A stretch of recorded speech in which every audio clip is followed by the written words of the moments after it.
А жители алмазной столицы Якутии встретили праздник Победы с небывалым размахом. Бессмертный полк, торжественный митинг, полевая кухня. Обо всем об этом и не только расскажет Марьяна Кутукова.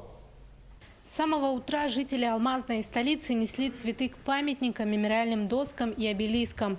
На площади 30-летия Победы подвиг советского народа почтили во время торжественного митинга.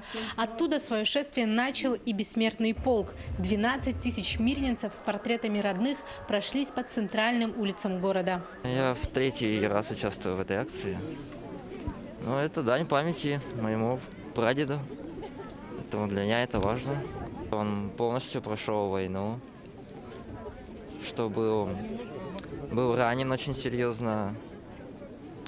3 дня провел в госпитале, но его откачали, и он продолжил сражаться, дошел до Берлина. В этом году бессмертный полк в Мирном прошел 4-й раз. Ежегодным мероприятием Дня Победы также является районная легкоатлетическая эстафета на призы газеты «Мирнинский рабочий». Участники эстафеты пробежали 15 этапов. Моя дистанция первого этапа была по длине 400 метров.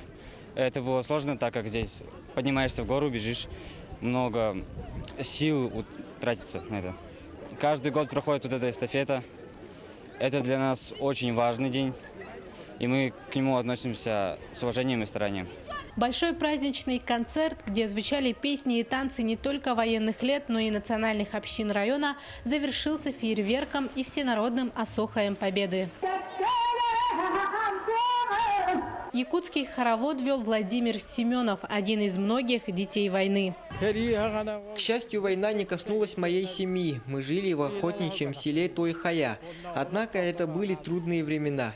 Осохой Победы – дань памяти нашим братьям и сестрам, отдавшим жизнь ради нашего светлого будущего. Осохой Победы стал доброй традицией, объединяющей многонациональный народ Алмазного края. Каждый из них, будь то русский, якут, киргиз или бурят, помнит подвиг отцов и дедов, бок о бок сражавшихся за мирное небо.